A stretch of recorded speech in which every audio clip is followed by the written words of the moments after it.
ETV ప్రేక్షకులకు నమస్కారం. శుభమస్తు కార్యక్రమంలో గ్రహఫలం అంశానికి స్వాగతం.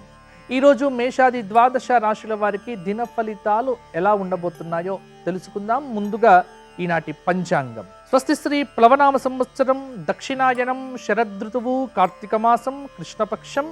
ఈరోజు చవితి రాత్రి 9:01 వరకు. ఈరోజు నక్షత్రం ఆర్ద్ర, ఉదయం 11:19 పర్యంతం. రాత్రి వర్జము 12:23 నుండి 2:07 వరకు. ఈరోజు మంగళవారము.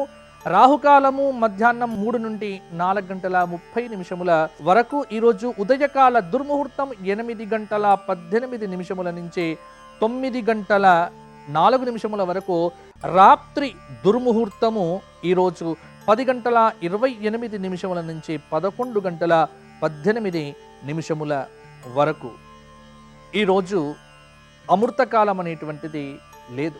ఈరోజు సంకష్టహర చతుర్థి. చంద్రోదయ సమయంలో గణపతి ఆరాధన శ్రేష్టమైన ఫలితాన్ని ఇస్తుంది. ఈరోజు రాత్రి చంద్రోదయం 8:38 పుట్టపర్తి సత్యసాయిబాబా గారి జయంతి మహోత్సవం ఈరోజు. కోట్లాది మంది భక్తులు ఎంతో పవిత్రంగా భావించేటువంటి ఈరోజు వారు భక్తులకు అందించిన సందేశం ఏమిటో ఇప్పుడు తెలుసుకుందాం. సత్యం, ధర్మం, శాంతి, ప్రేమ అనే 4 సూత్రాలని ప్రాతిపదికగా ఆధ్యాత్మిక సేవా కార్యక్రమాలను నిర్వహించిన సనాతన సారథి భగవాన్ శ్రీ సత్యసాయి బాబా. ప్రతి హృదయంలో ప్రేమ దీపం వెలుగుతూనే ఉంటుంది. ఆ దీపాన్ని మరింతగా ప్రజ్వలింపచేయడం ద్వారా ఆ దీపకాంతిలో దైవాన్ని దర్శించవచ్చు అని సత్యసాయి ప్రబోధించారు. ధర్మ నిర్వహణ, సత్యసంధత, ప్రేమ భావన, శాంతి మార్గాల ద్వారా వ్యక్తి జీవన యాత్రలో పురోగమించాలని బాబా ఆకాంక్షించారు. అందరి హృదయ మందిరంలో కొలువైన దైవం ఒక్కటే. మతమేదైనా మానవతే మన అభిమతం. సాటి వ్యక్తిలో దైవాన్ని దర్శించడమే మానవీయత, అదే జాతికి మాననీయత అనే అంశాలను సత్యసాయి గారు చెప్పారు. 1926 సంవత్సరం నవంబర్ 23వ తేదీన జన్మించిన శ్రీ సత్యసాయి జీవన పర్యంతం ఆధ్యాత్మిక సేవా కార్యక్రమాలను కొనసాగించారు. ఎందరికో స్ఫూర్తి ప్రదాతగా నిలిచారు. ప్రపంచ వ్యాప్తంగా 166 దేశాలలో 10,000కు పైగా సత్యసాయి సేవా సంస్థలు విలసిల్లుతూ ఉన్నాయి. విద్య, వైద్యం వంటి రంగాలలో సేవా కార్యక్రమాలు కొనసాగుతున్నాయి. సత్వగుణంతోనే ప్రతి వ్యక్తి శాంతి మార్గంలో పురోగమించవచ్చని, వ్యక్తి ద్వారానే వ్యవస్థలు సుసంపన్నమవుతాయని సాయి ఉద్బోధించారు. 2011వ సంవత్సరం ఏప్రిల్ 24వ తేదీన శ్రీ సత్యసాయి ఈశ్వరుడిలో లీనమయ్యారు. అయితే సత్యసాయి వెలిగించిన ఆధ్యాత్మిక దివ్య జ్యోతి ఎప్పటికీ భవ్య కాంతులను విరజిమ్ముతూనే ఉంటుంది. ఇప్పుడు మేషాది ద్వాదశ రాశుల వారికి దిన ఫలితాలు ఎలా ఉండబోతున్నాయో తెలుసుకుందాం. ముందుగా మేషరాశి.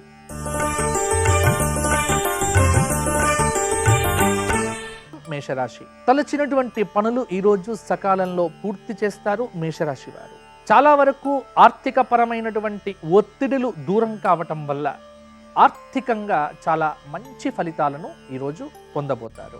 ఆదాయం యోగదాయకంగానే ఉంటుంది. ఖర్చులకు సంబంధించినటువంటి అవకాశాలు, ఖర్చులకు సంబంధించినటువంటివి కొద్దిగా తగ్గించుకోవడం అనేటువంటిది మంచిది. చాలా బాధ్యతతో పనులు సునాయాసంగా పూర్తి చేస్తారు. వ్యాపారపరంగా భాగస్వాములతో సంబంధాలు అనేటువంటివి మెరుగుపరుచుకుంటారు. విద్యార్థులకు ఈరోజు మధ్యాహ్నం 11 గంటల తరువాత చాలా మంచి ఉన్నత విద్యా అవకాశాలు అనేటువంటివి మెరుగుపడతాయి. విద్యార్థులకు కొత్త కొత్త అవకాశాలతో ఆనందదాయకమైన వాతావరణం నెలకొంటుంది. అవివాహితులకు శుభ వివాహ ప్రయత్నాలు అనేటువంటివి సఫలీకృతం కావచ్చు. ఆధ్యాత్మిక కార్యక్రమాలలో పాల్గొంటారు. సినిమా, మీడియా రంగంలో ఉన్నటువంటి వారికి రాహు గ్రహ శుభదృష్టి వల్ల అవకాశాలు అనేటువంటివి పెరుగుతాయి. చాలా రోజులుగా పెండింగ్లో ఉన్నటువంటి కోర్టు వ్యవహారాల తీర్పులు ఈరోజు మీకు అనుకూలంగా వచ్చే అవకాశం కూడా ఉంది. ఎట్టి పరిస్థితుల్లో ఈరోజు మేషరాశి వారు అప్పు చేయకపోవడం మంచిది. మేషరాశి వారికి ఈరోజు మరిన్ని యోగదాయకమైన ఫలితాలు పొందడం కోసము హనుమాన్ చాలీసా పారాయణము ఉదయము సాయంత్రము చేయడంతో పాటు హనుమంతుడి ఆలయంలోకి దర్శనం కోసం వెళ్ళి 5 అరటి పండ్లు స్వామివారికి నివేదన చెయ్యండి. గోక్షేత్రానికి వెళ్ళి గోవులకు ఏదైనా మీ చేత కడుపు నిండుగా ధాన్యం లాంటి పదార్థాలను పెట్టండి. మంచి ఫలితాలు కలుగుతాయి. మేషరాశి వారి అదృష్ట సంఖ్య 2, మేషరాశి వారి అదృష్ట వర్ణము తెలుపు.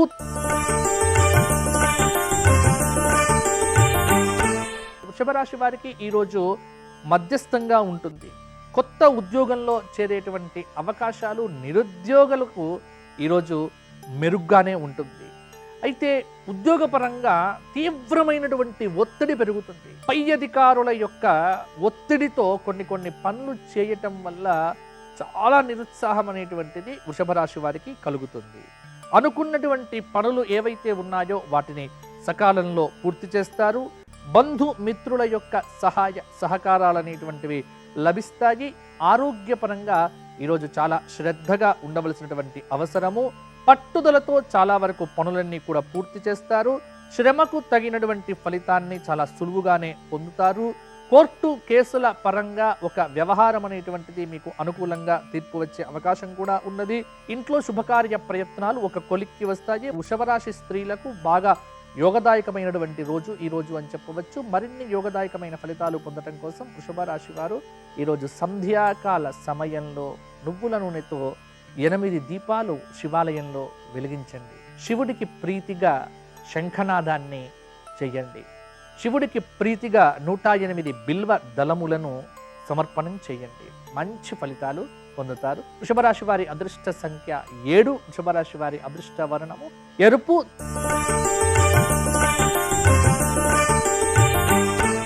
మిథున రాశి వారికి పనుల్లో ఆటంకాలు పూర్తిగా తొలగిపోతాయి.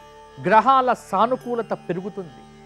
మీ బుద్ధి నైపుణ్యముల వల్ల కొన్ని క్లిష్టమైనటువంటి సమస్యలను కూడా అతి సునాయాసంగా పూర్తి చేస్తారు. ఉద్యోగపరంగా బాధ్యతలను క్రమశిక్షణగా పూర్తి చేయడం వల్ల అటు ఉద్యోగంలో ఇటు బయట అన్ని చోట్ల కూడా మీకు మంచి పేరు వస్తుంది. మీ పలుకుబడి పెరుగుతుంది. ఉన్నతమైనటువంటి వ్యక్తులతో, పలుకుబడి కలిగినటువంటి వ్యక్తులతో పరిచయాలనేటువంటివి దృఢంగా మారుతాయి. భార్యాభర్తల మధ్య ఉన్నటువంటి విభేదాలు తొలగిపోతాయి. సఖ్యత కలుగుతుంది. రావాల్సినటువంటి డబ్బు ఆలస్యంగానైనా చేతికి అందటం వల్ల చాలా తృప్తిని కూడా పొందుతారు. అయితే ఒక చిన్న సూచన, మిథున రాశి వారికి అనారోగ్య సూచన ఇబ్బంది పెట్టవచ్చు. కాబట్టి దూరపు ప్రయాణాలు కానీ, ఒత్తిడిని పెంచుకోవటం కానీ ఈ 2 చేయకపోతే ఈ రోజంతా కూడా సాఫీగానే సాగుతుంది. నిరుద్యోగులకు ఉద్యోగ అవకాశాలు మెరుగవుతాయి. విద్యార్థులకు కొత్త విద్యావకాశాలు అద్భుతమైనటువంటి అవకాశాలతో ముందుకు వస్తాయి. పారిశ్రామికవేత్తలకు వ్యాపారపరంగా యోగదాయకంగా ఉంటుంది. మీడియాలో ఉన్నటువంటి వ్యక్తులకు అవకాశాలు విపరీతంగా పెరుగుతాయి. మిథున రాశిలో ఉన్నటువంటి వారికి మరిన్ని సానుకూలమైన ఫలితాలు పొందాలి అని అనుకుంటే ఈరోజు విష్ణు సహస్రనామ స్తోత్ర పారాయణం శ్రద్ధగా చేయండి. విష్ణువుకు ప్రీతిగా తులసి దళముల దండను స్వామివారికి సమర్పణం చేయండి. అదేవిధంగా రావి చెట్టు చుట్టూ ప్రదక్షిణాలు చేయండి. మిథున రాశి వారికి అద్భుతమైన ఫలితాలు ఈరోజు కలుగుతాయి. మిథున రాశి వారి అదృష్ట సంఖ్య 9, మిథున రాశి వారి అదృష్ట వర్ణము ఆకుపచ్చ.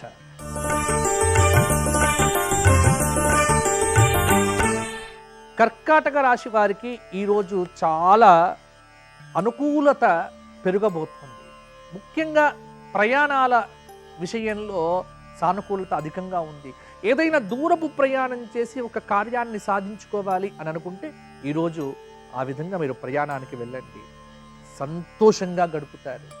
భార్యాభర్తల మధ్య సఖ్యత పెరగటం వల్ల కుటుంబంలో ఉన్నటువంటి క్లేశపూరితమైనటువంటి వాతావరణం అనేటువంటిది తొలగిపోతుంది. పై అధికారులతో ఉద్యోగపరంగా సత్సంబంధాలు నెలకొవటం వల్ల వృత్తిపరంగా ఉన్నటువంటి చిక్కులు కూడా తొలగించుకున్నటువంటి వారవుతారు. రాజకీయ నాయకులకు ప్రత్యర్థుల భయాలు లేకపోవటం వల్ల తాము ఉన్నటువంటి పదవిలో పరిపూర్ణతను కూడా పొంది మంచి పేరును సంపాదించుకునే ప్రయత్నం చేస్తారు. అయితే కొత్తగా పరిచయాలు చేసుకోవడం కానీ, కొత్త వ్యక్తులను విశ్వసించడం కానీ, డాక్యుమెంట్స్, రిజిస్ట్రేషన్ పేపర్స్ మొదలైనటువంటి వాటిని జాగ్రత్త పరుచుకోవటంలో చాలా కీలకంగా ఈరోజు పెట్టుకోవలసినటువంటి అవసరం కూడా ఉంది. పత్రాలు పోగొట్టుకునే అవకాశం లేకపోలేదు. భాగస్వామ్య వ్యాపారాలు చేసేటప్పుడు భాగస్వాములతో అనవసరమైనటువంటి వివాదాలు కానీ వాగ్వివాదాలు కానీ ఎట్టి పరిస్థితుల్లో రాకుండా చూసుకోండి. మొత్తానికి మంచి వాతావరణంతో కర్కాటక రాశి వారికి అనుకూల ఫలితాలు ఈరోజు కలగబోతున్నాయి. కర్కాటక రాశి వారు మరిన్ని సానుకూలమైన ఫలితాలు పొందటానికి ఈరోజు ఉదయము ఆవు నెయ్యి దీపారాధన చేసి ఆంజనేయ స్వామి వారికి ఎర్రటి పుష్పాలు సమర్పణం చేసి 11 సార్లు హనుమాన్ చాలీసా పారాయణం చేయండి. సంకటములన్నీ కూడా ఇట్టే తొలగిపోతాయి. హనుమత్ కృపతో విజయ అవకాశాలు మెరుగుపడతాయి.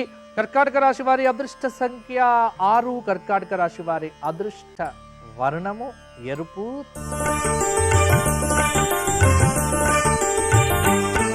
సింహరాశి వారికి ఈరోజు ముఖ్యమైనటువంటి పనులు సానుకూల దిశగా ముందుకు వెళ్తాయి. విద్యార్థులకు ఉత్తర ప్రత్యుత్తరాల ద్వారా కొన్ని శుభవార్తలు అనేటువంటివి తెలుస్తాయి. మానసికమైనటువంటి కుదుపులు లేకుండా మానసికంగా చాలా ప్రశాంతంగా ఈరోజు గడుపుతారు. వ్యాపారాల పరంగా చూసుకున్నట్లయితే వ్యాపారాలు లాభసాటిగానే కొనసాగుతాయి.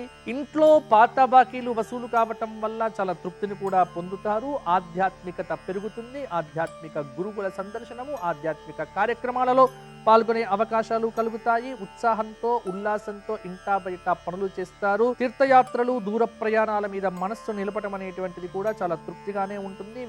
విద్యార్థులకు సానుకూల ఫలితాలు ఉంటాయి. కొత్త పరిచయాలతో కార్యసాఫలితం ఉంటుంది. ఆర్థిక పరిస్థితి అనేటువంటిది మెరుగ్గా ఉంటుంది. ఒక వస్తువును కొనడానికి చాలా ఆసక్తిని చూపిస్తారు. తద్వారా డబ్బు ఖర్చు అయ్యేటువంటి అవకాశం కూడా లేకపోలేదు. ఖర్చులు తగ్గించుకోవటం మంచి సూచన. సింహరాశి వారికి మరిన్ని యోగదాయకమైన ఫలితాలు పొందడం కోసం సింహరాశి వారు ఈరోజు సాయంకాల సంధ్యా సమయంలో అద్భుతమైనటువంటి హనుమత్ సహస్రనామ స్తోత్ర పారాయణం చేయాలి. హనుమత్ సహస్రనామ స్తోత్ర పారాయణంతో 5 అరటి పండ్లతో హనుమద్ ఆరాధన చేయడం వల్ల మంచి ఫలితాలు పొందుతారు. సింహరాశి వారి అదృష్ట సంఖ్య 1. సింహరాశి వారి అదృష్ట వర్ణము తెలుపు.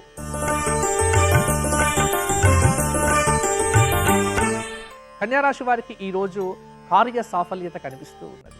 గతంలో మొదలు పెట్టినటువంటి పనులు ఈరోజు పూర్తిగా మీరు పూర్తి చేస్తారు. విద్యార్థులకు కోర్సుల్లో ప్రవేశాలకు ఒక మార్గం అనేటువంటిది దొరకటం ఇంట్లో తల్లిదండ్రులకు చాలా ఆనందాన్ని కలిగింపచేస్తుంది. స్నేహితులు, బంధువులు, మిత్రులు వీళ్ళతో కలిసి తీసుకునేటువంటి సలహాలు, సూచనలు చాలా అద్భుతంగా ఉంటాయి. ఆదాయం సుస్థిరంగా ఉంటుంది. ఆలోచనలు స్థిరంగా ఉండటం వల్ల కూడా చాలా ఆనందాన్ని పొందుతారు. కొత్త పనులు చేసేటువంటి సమయంలో మనస్సు పెట్టి చేయండి. కళాకారులకు మంచి అవకాశాలు కలిసి వస్తాయి. వ్యవసాయదారులకు పంటలు ఈరోజు వేయటానికి లేదా పంటలకు సంబంధించిన నిర్ణయాలు తీసుకోవటానికి ఈరోజు చాలా అనుకూలత ఉంటుంది. రాబడి స్థిరంగా ఉంటుంది. చాలా మంచి అవకాశాలు అనేటువంటివి కన్యారాశి వారికి కలుగుతాయి. మరిన్ని యోగదాయకమైన ఫలితాలు పొందటం కోసం కన్యారాశి వారు ఈరోజు సంధ్యాకాల సమయంలో దుర్గా అష్టోత్తర నామావళితో ఎర్రటి పుష్పములతో దుర్గమ్మ వారికి ఆరాధన చెయ్యండి. మంచి ఫలితాలను పొందండి. కన్యారాశి వారి యొక్క అదృష్ట సంఖ్య 1. కన్యారాశి వారి అదృష్ట వర్ణము ముదురు ఆకుపచ్చ. Triplex detergent soap Subhamastu powered by Bhavani నెయ్యి కార్యక్రమంలో స్వల్ప విరామం.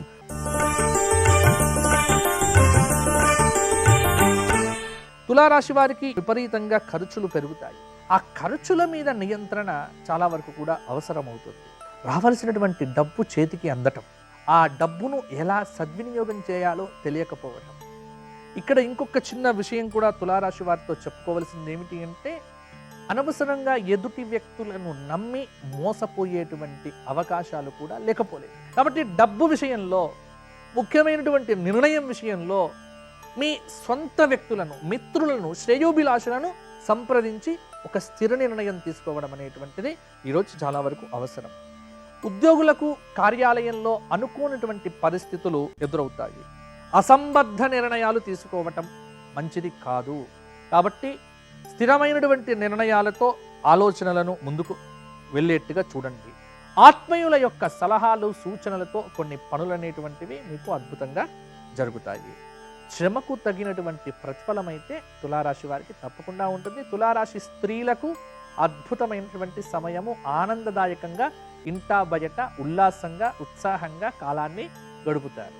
నిరుద్యోగులకు పట్టిందల్లా బంగారం అవుతుంది. ఉద్యోగం కోసం భయపడాల్సినటువంటి పని లేదు. ఉద్యోగ అవకాశాలు మెరుగుపడతాయి. తులారాశి వారు యోగదాయకమైన ఫలితాలు మరిన్ని పొందాలి అని అనుకుంటే ఈరోజు సంధ్యాకాల సమయంలో హనుమత్ దండకాన్ని 3 సార్లు పారాయణం చెయ్యండి. హనుమంతుడి తోకకు సింధూరాన్ని పూయించండి. నాగవల్లి దళములతో అర్చన చేయించండి. హనుమంతుడి చుట్టూ 5 ప్రదక్షిణములు చేస్తే సకల కష్టములు తొలగిపోతాయి, సుఖాలు కలుగుతాయి.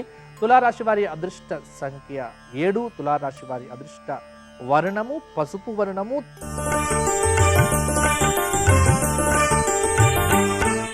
వృశ్చిక రాశి వారికి ఆత్మీయుల యొక్క సహాయ సహకారాలు ఈరోజు పరిపూర్ణంగా లభిస్తాయి. భూములు వాహనాల విషయంలో ఖర్చులు పెరుగుతాయి. వాహనం మూలంగా పనులనేటువంటివి నెరవేరుతాయి.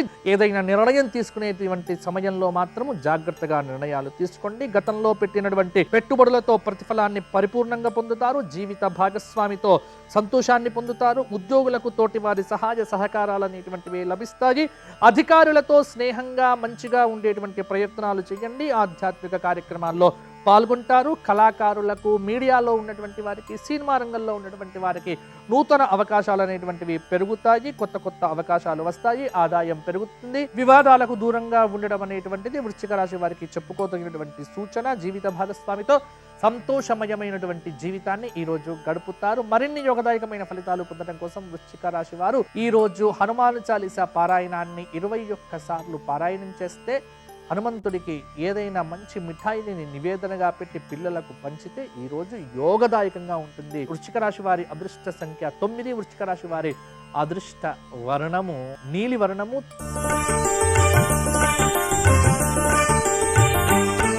ధనుస్సు రాశి వారికి నలుగురి సహాయ సహకారాలతో కార్యక్రమాలు సజావుగా పూర్తి చేస్తారు.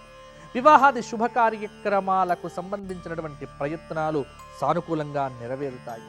ఏదైనా ఇబ్బంది కలిగితే పెద్దల యొక్క సలహాలు సూచనలు పాటించండి. గురువులకు అలాగే గురు మార్గంలో వెళ్ళటము, ఆధ్యాత్మిక క్షేత్రాల సందర్శన చేయడం అనేటువంటిది చాలా యోగదాయకంగానే ఉంటుంది. ఇంట బయట ఒక సంతృప్తికరమైనటువంటి వాతావరణం అనేటువంటిది ఉంటుంది. ఆరోగ్యంగా ఉంటారు. కొత్త కొత్త అవకాశాలు వచ్చేటువంటి ఆస్కారం కూడా ఉంది. బరువు బాధ్యతలను తగ్గించుకుంటారు. మొత్తానికి కోర్టు వ్యవహారాల్లో అనుకూలమైనటువంటి తీర్పులు కూడా లభిస్తాయి.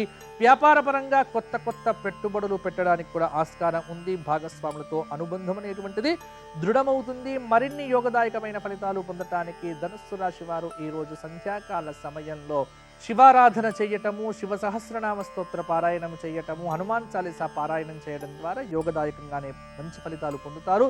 ధనుస్సు రాశి వారి అదృష్ట సంఖ్య 2. ధనుస్సు రాశి వారి అదృష్ట వర్ణము తెలుపు వర్ణము.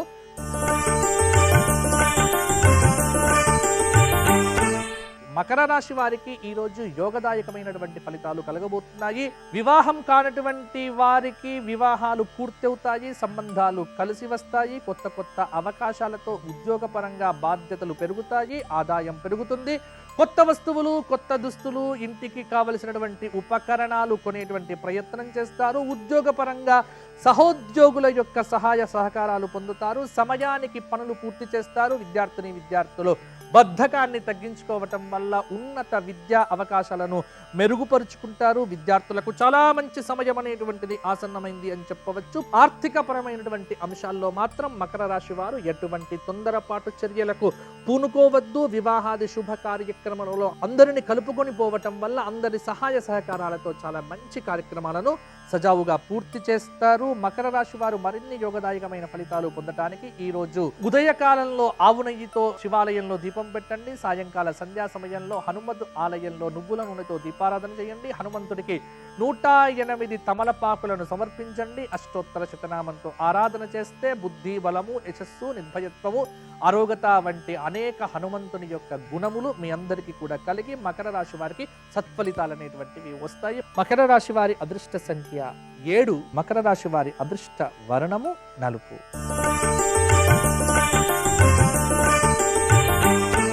కుంభరాశి వారికి ఈరోజు శుభకార్యాల్లో పాల్గొనే ఆస్కారం ఉంది. చాలా రోజుల నుంచి ఎదురు చూస్తున్నటువంటి ఒకానొక వార్త ఈరోజు మధ్యాహ్నం మీకు తృప్తిని కలిగింపచేస్తుంది. ఎనలేని బరువు బాధ్యతలు పెరగటం వల్ల ఉద్యోగంలో ఒకంత అసహనానికి గురయ్యే ఆస్కారము ఉంది. మాట బయటికి రావటం వల్ల మాటల యొక్క వ్యవహారం అనేటువంటిది మీకు ఒక చిక్కు సమస్యను కూడా తీసుకువచ్చేటువంటి అవకాశం ఉంది. మాట్లాడకుండా మౌనంగా మీ పని మీరు చేసుకుంటూ సుస్థిరంగా ఉంటే కుంభరాశి వారికి ఈరోజు బాగానే ఉంటుంది. ఎటువంటి సమయంలో కూడా వాగ్వివాదాల జోలికి, చర్చల జోలికి వెళ్ళకండి. విద్యార్థులు బాగా కష్టపడితేనే మంచి ఫలితాలు సాధిస్తారు. అవివాహితులకు వివాహ సంబంధాలు అనేటువంటివి సిద్ధం అవుతాయి. అది శుభంగా ఉంటుంది. ఈ ఇంటిలో ఒకరి అనారోగ్యం అనేటువంటిది కాస్త కలవరపాటుకు గురి చేసినప్పటికీ కూడా ఆర్థిక లావాదేవీలు గతంలో కన్నా అనుకూలంగా ఉంటాయి. వ్యవసాయదారులకు సంతృప్తికరమైనటువంటి పంటలు లభించేటువంటి రోజు ఈ రోజు అని చెప్పవచ్చు. కుంభరాశి వారు మరిన్ని యోగదాయకమైన ఫలితాలు పొందటం కోసము ఈ రోజు మంగళవారం కాబట్టి సుబ్రహ్మణ్య సహస్రనామ స్తోత్ర పారాయణం చేయడము, సుబ్రహ్మణ్య ఆరాధన చేయటము, సుబ్రహ్మణ్య స్వామి వారికి చక్కటి అద్భుతమైనటువంటి మధుర పదార్థాలను నివేదన చేయడం వల్ల కుంభరాశి వారు మంచి ఫలితాలు పొందుతారు. కుంభరాశి వారి అదృష్ట సంఖ్య 8. కుంభరాశి వారి అదృష్ట వర్ణము నీలి వర్ణము.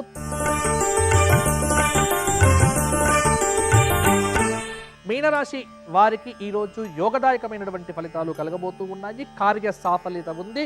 ప్రయాణాలు లాభదాయకంగా ఉంటాయి. ఉద్యోగంలో పదోన్నతి లభించేటువంటి అవకాశం కూడా ఉంది. అనుకున్న పనులన్నీ కూడా సకాలంలో పూర్తవుతాయి. బంధుమిత్రుల యొక్క సహాయ సహకారాలు లభిస్తాయి. కళాకారులకు మంచి అవకాశాలు మెరుగుపడతాయి. అవివాహితులకు వివాహాది శుభకార్య ప్రయత్నాలు ఫలిస్తాయి. ఎన్నో రోజుల నుంచి ఆగినటువంటి గృహ నిర్మాణ సమాచారం అనేటువంటిది ఈ రోజు మీకు సానుకూలంగా రావటం వల్ల చక్కగా స్నేహితులు, బంధువులు, మిత్రుల యొక్క సహాయ సహకారాలతో గృహ నిర్మాణాన్ని చేపడతారు.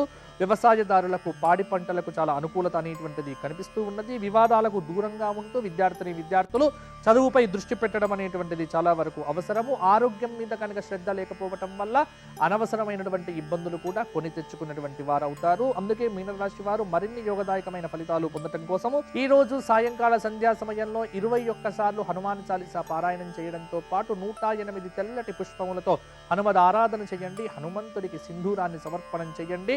తద్వారా సకల దోషాలను తొలగించుకున్న వారు అవుతారు. మీనరాశి వారి అదృష్ట సంఖ్య 5. మీనరాశి వారి అదృష్ట వర్ణము పసుపు. ఇవి మేషాది ద్వాదశ రాశుల వారికి ఈరోజు కలగబోయేటువంటి మిశ్రమమైనటువంటి ఫలితాలు. దైవారాధన వల్ల, దైవం మీద నమ్మకం పెట్టుకోవడం వల్ల సకల గ్రహచార దోషాలు తొలగిపోతాయి. మీకు ఆ ఆంజనేయ స్వామి వారి యొక్క కృప పరిపూర్ణంగా ఉండాలి అని కోరుకుంటూ స్వస్తి.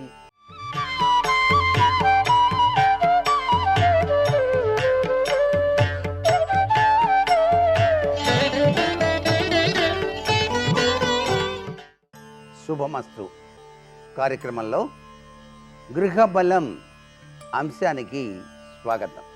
అదృష్టం ఎప్పుడూ కలిగి ఉండాలి. అనేక రంగాలలో విజయసిద్ధిని సాధించాలి.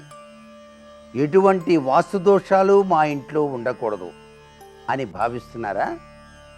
అయితే మీరు పాటించవలసిన నియమాలు ఏమిటో తెలుసుకుందాం. బంగారు నాణ్యాలు ఉన్నటువంటి ఓడ, అంటే నిజంగా బంగారు నాణ్యాలు కాదు, అలా చెక్కిన ఉంటాయి ఆ కలర్తో, ఆ నాణ్యాలు ఉన్నటువంటి ఓడ గనక, బొమ్మ గనక ఉన్నట్లయితే ఆ ఓడను మీ ఆఫీసులో కానీ లేదో ఇంట్లో కానీ పెట్టుకున్నట్లయితే మీ వ్యాపార వాణిజ్యాలలో లాభాలు బాగా పెరుగుతాయి. ఓడ బొమ్మకి బంగారపు నాణ్యాలకి అవినాభావ సంబంధం ఉంది, సత్యనారాయణ వ్రతంలో చెప్పినట్టుగా. అందుచేత వ్రత కథల్లో దాగిన పరమార్థ లక్షణం ఇక్కడ ఈ ఓడలో కూడా ఉంటుంది. ఆ బంగారు నాణ్యాలు అవన్నీ ఓడపైన ఉంటాయన్నమాట. అట్లా అలంకరించి వాటిని మనం ఇంట్లో పెట్టుకుంటాం. స్వామివారి అనుగ్రహం మన మీద పరిపూర్ణంగా ఉంటుంది అని చెప్పడం ఇక్కడ. అంతేకాకుండా వాయువ్యంలో గనక చదువుకునే గదిలో గనక గ్లోబ్ గనక ఉంటే పిల్లలు చదువులో బాగా రాణిస్తారండి. ఆ గ్లోబుని లేవగానే వాళ్ళు ఇట్లా చేత్తో 2 సార్లు అంటే చాలు, చాలా విశిష్టవంతమైన అభివృద్ధిలో వాళ్ళ చదువుకున్న చదువు గుర్తొచ్చి చక్కగా పరీక్షలు రాసి ప్రథమ శ్రేణిలో ఉత్తీర్ణులు అవ్వడానికి కూడా ఆస్కారం ఉంటుంది.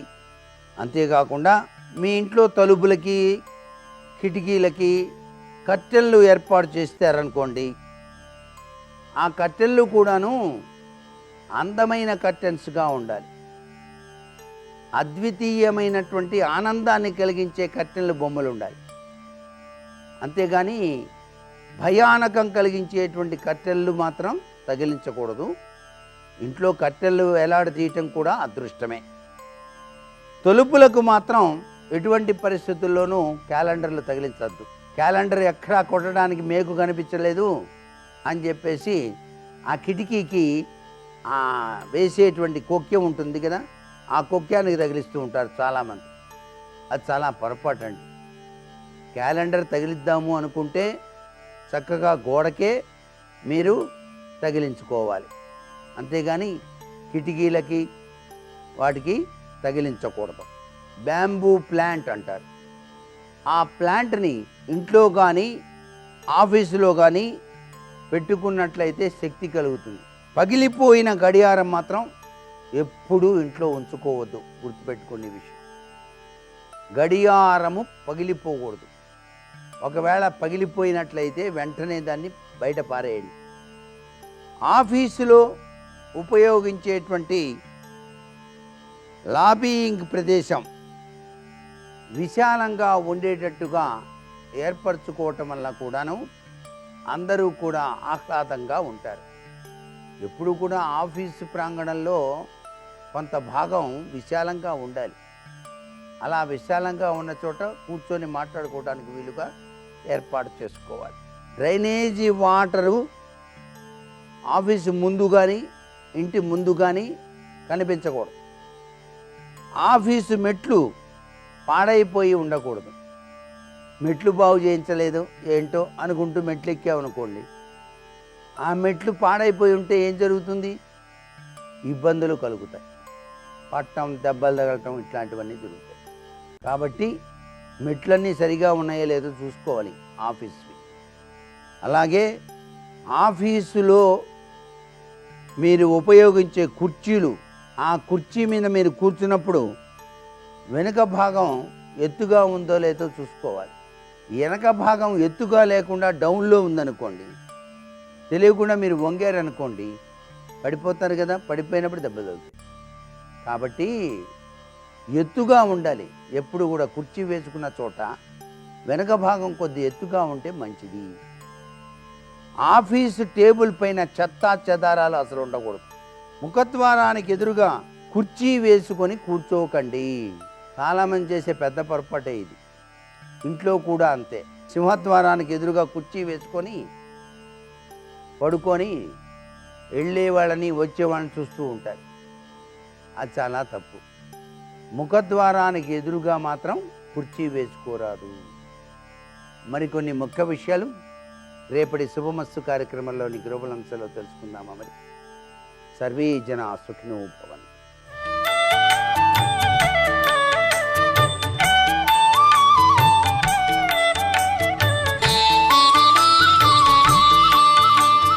శుభోదయం, శుభమస్తు కార్యక్రమంలో కార్తీక విధులు పరిహారాలు అనే అంశానికి స్వాగతం. మాసం కార్తీక మాసం. పరిహారాలు పరిష్కారాలలో కృష్ణపక్షంలో తదియతో కూడిన చవితి ఉన్న రోజున గణపతి వ్రతం పాటిస్తాం. సంకటహర చతుర్థి వ్రతం అనే పేరిట గణపతి అనుగ్రహం పొందగోరి ఉపవాస వ్రతాన్ని అనుసరిస్తాం. కార్తీక మాసం, కృష్ణపక్షం, చవితి తిథి, సంకటహర చతుర్థి వ్రతం. ఇది ఈనాటి విశేషం. సంకటములను, కష్టములను తొలగించేటటువంటి పరమదైవం సంకటహర గణపతి. గణపతికి సంబంధించిన పురాణ విజ్ఞానమంతా మనకు అందించేటటువంటి గ్రంథం ముద్గల పురాణం. ఈ ముద్గల పురాణానికే గణేశ పురాణం అనే మరొక పేరు ఉంది. మౌద్గల్య మహర్షి ప్రోక్తమైనటువంటి ఈ పురాణములో అనేక గణపతి స్వరూపాలను సాధకులు సాధనా మార్గాలలో ఎలా గణపతి స్వరూపాన్ని మనం గుర్తించవచ్చునో వివరించడం జరిగింది. గణపతి అనుగ్రహం పొందే నిమిత్తమై సాధకుల చేత తెలియజేయబడినటువంటి ఈ తంత్ర స్వరూప సాధనా గణపతి రూపాలలో 32 రూపాలు ఉండగా 32వ రూపం సంకటహర గణపతి రూపం. ఈ సంకటహర గణపతి రూపం కాషాయం రంగులో ఉంటుంది. 8 చేతులతో దర్శనమిచ్చేటటువంటి ఈ స్వరూపానికి 3 కన్నులు ఉంటాయి. 5 ముఖములతో కూడా ఈ స్వామిని మనం దర్శనం చేసుకోవాలి అని పురాణ విజ్ఞానం తెలియజేస్తుంది. ఈ గణపతికే హేరంబ గణపతి మహామంత్రాన్ని కూడా జతపరుస్తూ హేరంబాయ మదనమోహితాయ మమ సంకట నివారణాయ ఆ పిదప కొన్ని బీజాక్షరాలతో కూడుకున్న మహామంత్రం సంకటహర గణపతి మహామంత్రం. ఈ రోజున ఆ మంత్రాన్ని గురువు చేత స్వీకరించి ఆ పిదప అనుష్ఠానం చేయాలి. సంకటహర చతుర్థి వ్రతం ఇది ఈనాటి విశేషం కనుక ఈ వ్రతాన్ని అనుసరించి కార్తీక మాస విధులు నియమాలలో ఉపవాస వ్రతాన్ని పాటించాలి. గణపతి వ్రతం ఎప్పుడూ కూడా చంద్రోదయ వేళకు సంబంధించినది అని పురాణం చెబుతుంది కనుక చంద్రోదయం అయ్యేంత వరకు కూడా ఉపవాస వ్రతాన్ని పాటించి స్నానాదికాదులను పూర్తి చేసుకుని ఇంటిలో పూజాగృహంలో ఉత్తర దిగ్భాగం వైపు గోమయంతో చక్కగా అలికి ఎరుపు రంగు వస్త్రాన్ని పరిచి ఆ వస్త్రం పైన 5 గుప్పెళ్ళు గోధుమలు పోసి ఆ గోధుమల రాశి పైన రాగి చెంబుతో కలశాన్ని ఏర్పాటు చేసి అందులో నీరు పోసి ఆ కలశం పైన వెదురు బుట్టను ఉంచాలి. గణపతిని ఎల్లప్పుడూ కూడా వెదురు బుట్టలోనే ఉంచి పూజించాలి. ఈ వెదురు బుట్టలో గణపతి ప్రతిమ లేదా పసుపు బుద్ధతో చేసినటువంటి గణపతి ప్రతిమ లేదా పోక అన్న పేరిట తెలుపు రంగులో లభించేటటువంటి వక్క, దీన్నే పిళ్ళయ్యార్ అంటారు తమిళులు. అలా పోక చెక్క, నల్ల వక్క ఏ రూపంలోనైనా గణపతి స్వరూపాన్ని అర్చామూర్తిని ఏర్పాటు చేసుకుని ఆ పిదప నువ్వులు బెల్లము వీటిని చక్కగా దంచి ఉండలుగా సిద్ధం చేసుకొని 10 నువ్వుండలను 10, 20, 30 ఇలా దశగుణాక సంఖ్యాకముగా ఆ సంఖ్యలో ఏర్పాటు చేసుకొని నైవేద్యంగా స్వామివారి సన్నిధానంలో ఉంచి 2 చేతులు జోడించి గణపతికి సంబంధించిన మంత్రపాఠములన్నీ కూడా చదవాలి.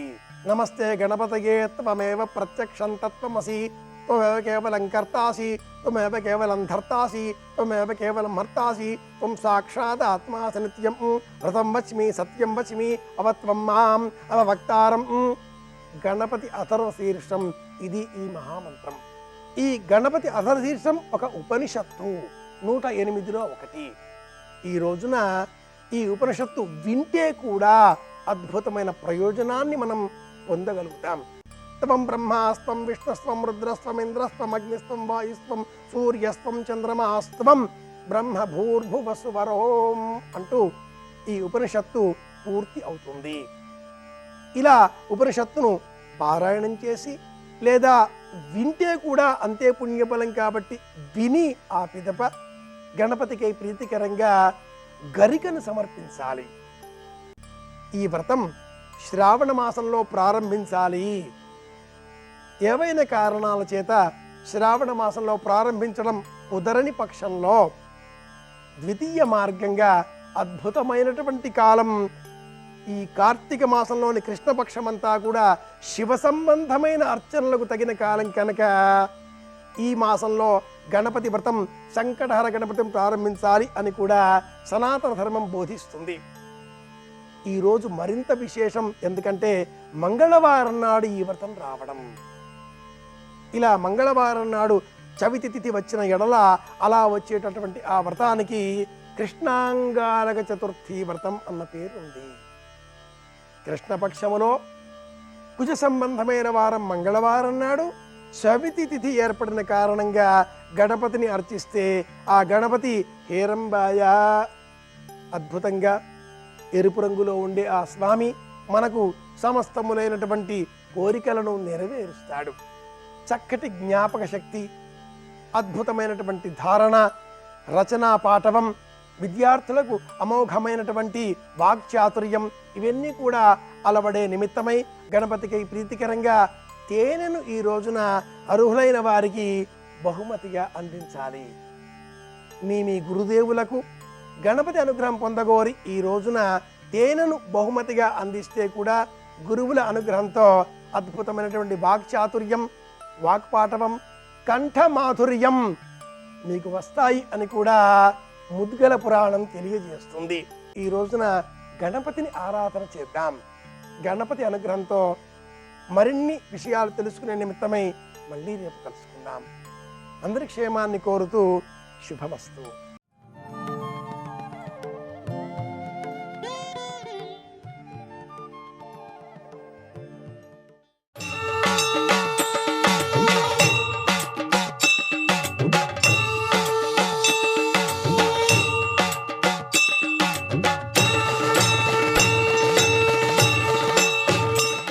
యజ్ఞము చేసేటటువంటి వాడికి మాత్రమే దీక్ష అనేటటువంటిది అన్వయం అవుతుంది.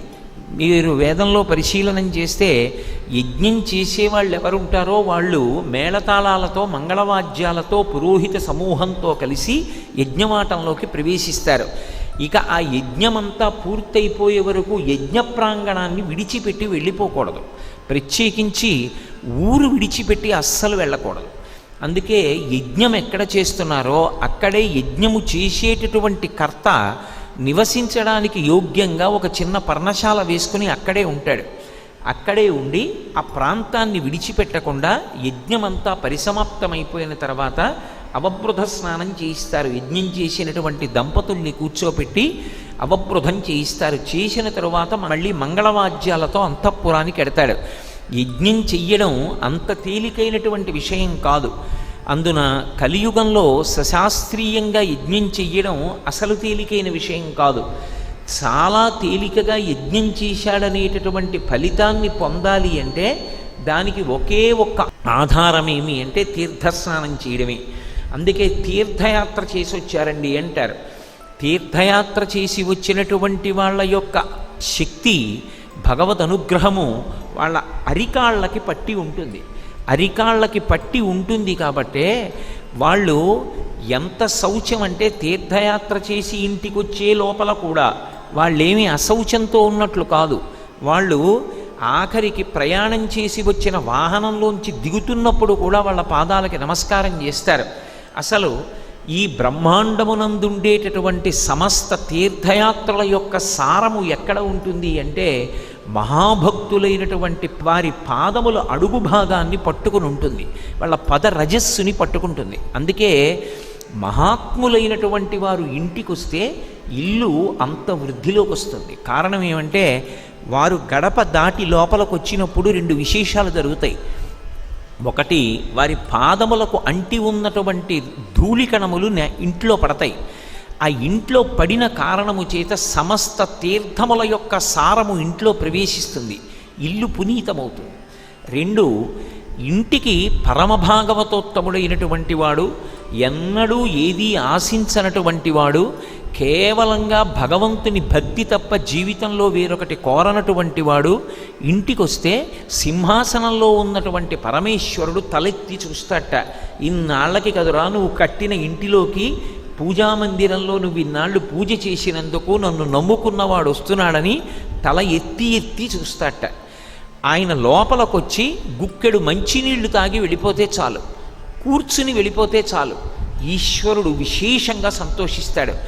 నాకు పరమభక్తుడైన వాడిని ఇంటికి తీసుకొచ్చావురా, నీకు నేను అభ్యున్నతిని ఇస్తున్నానని ఇచ్చేస్తాడు. అందుకే భాగవతం దశమస్కంధంలో అంటారు, ఊరకరారు మహాత్ములు వా రథముల ఇండ్ల కడకు వచ్చుటలెల్లన్ కారణము మంగళములకు మీరొచ్చుట శుభము మాకు నిజము మహాత్మా అంటారు. మహాత్ములైనటువంటి వాళ్ళు రావడం ప్రకృతి పులకించిపోతుంది, ఈశ్వరుడు పరవశించిపోతాడు. అందులో అజామిలోపాఖ్యానంలో భాగవతంలో చెప్తారు, మహాత్ముల పాద ధూళి సమస్త తీర్థ సారమటంచు ఎరుగలేని వారి వారి వారి వారి వారి బంధువులకు వారి తొలుత పట్టి తిండు దూతలారా అంటాడు యమధర్మరాజు. మహాభాగవతోత్తములైనటువంటి వారు నడిచి వెడుతున్నప్పుడు వారి పాదములు ముట్టుకోకుండా కేవలం వారు నడిచి వెడుతున్నటువంటి భూమిని మాత్రం నమస్కరించకుండా నిలబడినటువంటి వాళ్ళు ఎవరున్నారో వాళ్ళని, వాళ్ళ చుట్టూ ఉన్న వారి వారి వారి వారి వారి బంధువుల తొలుత పట్టి తింటూ దూతలారా వాళ్ళని ముందు పట్టి తీసుకురండి అన్నాడు. భాగవతుల యొక్క దర్శనం, భాగవతుల యొక్క ఆగమనం మనకి అంత గొప్పవిగా శాస్త్రాలు పేర్కొన్నాయి. అది తీర్థమునందు స్నానం చేత వ్యక్తి యజ్ఞం చేసినటువంటి ఫలితాన్ని పొందుతాడు. అందున కాశీపట్టణంలో గంగా స్నానమే అంత గొప్పదైతే మణికర్ణికా ఘాట్లో చేసేటటువంటి స్నానం అంత విశేషమైనటువంటి ఫలితాన్ని పొందింది. ఎందుకు అంటే శ్రీ మహావిష్ణువు యొక్క ఘర్మజలము చేత హ్రదము పూరింపబడము, పరమశివుని యొక్క శలాఘా పరంపరా సమయమునందు ఆయన దక్షిణశ్రుతి మణికర్ణిక జారి సరసి మధ్యమున పడినటువంటి కారణం చేత దానిలో ఎవరు స్నానం చేస్తారో వాళ్ళు విశేషమైనటువంటి అనుగ్రహాన్ని పొందుతారు. ఎందుచేత అంటే మనకి సనాతన ధర్మంలో అత్యంత భద్రంగా ఉండాలి అని మనం కోరుకునేది ఏది అంటే చెవి భద్రంగా ఉండాలని కోరుకుంటాం. అందుకే భద్రం కర్ణేభి శృణుయామ దేవాహ అని. చెవి భద్రంగా ఉన్నంతసేపే సనాతన ధర్మము యొక్క ప్రమాణము నిలబడుతుంది. ఒక తీర్థస్నానము చెయ్యడము అంటే సామాన్యమైన విషయం కాదు. ఈ చెవితో వేదం యొక్క మంత్రాల్ని స్వరంతో విని శిష్యుడు ఆ వేదం చదువుతాడు. పరంపరాగతంగా వేదంలో ఎప్పుడూ ఎక్కడా దోషం ఎందుకు దొల్లదంటే ముద్రణ చేసినటువంటి గ్రంథాన్ని ఆధారం చేసుకు చదవరు. వేదం చదువుకునేటప్పుడు గురుముఖత నేర్చుకుంటారు. ఆ ఉచ్చారణ గురువు నుండి శిష్యునకు, శిష్యుని నుండి శిష్యునకు, శిష్యుని నుండి శిష్యునకు, శిష్యుడు మళ్ళీ గురువు అవుతూ ఉంటాడు. పరంపరాగతంగా వస్తుంది కాబట్టి ఎప్పుడూ స్వరం మారదు. అందుకే వేదాన్ని రక్షించడానికి ఘన జట అని 2 పాఠరూపాలు వస్తాయి. అందులో ఒక్క అక్షరం మారడానికి వీలు లేకుండా ఘనపాఠం జటాపాఠం ఉంటాయి. ఘనపాఠి అంటే ఆ ఉన్నటువంటి వేద మంత్రాన్ని అటు తిప్పి ఇటు తిప్పి వారు ఎక్కడ అక్షరము కూడా మారకుండా వేదమంత్రాన్ని అలా చదువుతారు. అలా ఘనగా వేదాన్ని చదవగలిగినటువంటి వాళ్ళు కనపడితే నీకు అర్థం అయినా అర్థం అవ్వకపోయినా వెంటనే నేల మీద పడి నమస్కారం చేయమన్నారు కామకోటి పీఠాధిపత్యం వహించిన మహాపురుషులు చంద్రశేఖరేంద్ర సరస్వతి మహాస్వామి వారు. కాబట్టి ఆ తీర్థస్నానము అంత గొప్పది. మన చెవికే అంత ప్రాధాన్యత ఉంటే ఇక సాక్షాత్తు పరమశివుని యొక్క కుడి చెవి నుంచి జారిపడినటువంటి ఆ మణి, ఆయన యొక్క చెవి భూషణము ఆ హ్రదములో పడినటువంటి కారణం చేత మణికర్ణికా స్నానానికి అంత విశేషమైనటువంటి ఫలితం లభించింది. అందుకే మధ్యాహ్నే మణికర్ణికా స్నపనజం నవక్తుం క్షమః అంటారు. మధ్యాహ్న కాలంలో 12 గంటలకి మణికర్ణికలో ఎవరు స్నానం చేశాడో వాడి యొక్క ఫలితము, వాడు పొందినటువంటి పుణ్యము చెప్పడం ఆఖరికి చతుర్ముఖ బ్రహ్మగారికి కూడా సాధ్యము కాదు. అంత గొప్ప పట్టణంగా నిర్మింపబడినది కాశీపట్టణం. అసలు కాశీ అని తలుచుకుంటే చాలు. పరమశివుడు పార్వతీదేవితో అంటాడు, ఓ పార్వతీ, కాశీపట్టణానికి ఉన్నటువంటి వైభవం ఏమిటో తెలుసా? సుదతి, పాపములకు ఎదుర్చుక్క కాశీ. ఓ వెలది, ఉపపాతములకు విషము కాశీ. ఓ కళ్యాణి, కళ్యాణముల కాటపట్టు కాశీ. ఓ భామ, ముక్తికి పుట్టినిల్లు కాశీ. కాశీపట్టణానికి ఉన్నటువంటి గొప్పతనం ఏమిటి అంటే, ఓ సుదతి, పార్వతీదేవిని పిలిచి అంటాడు, పాపములకు ఎదుర్చుక్క కాశీ. కాశీపట్టణం లోపలికి వెడుతుంటేనే రోమకూపములను ఆశ్రయించి ఉన్నటువంటి పాపరాశి పక్షి రూపంలో ఎగిరిపోయి చెట్లని పట్టుకుని ఉంటాయి.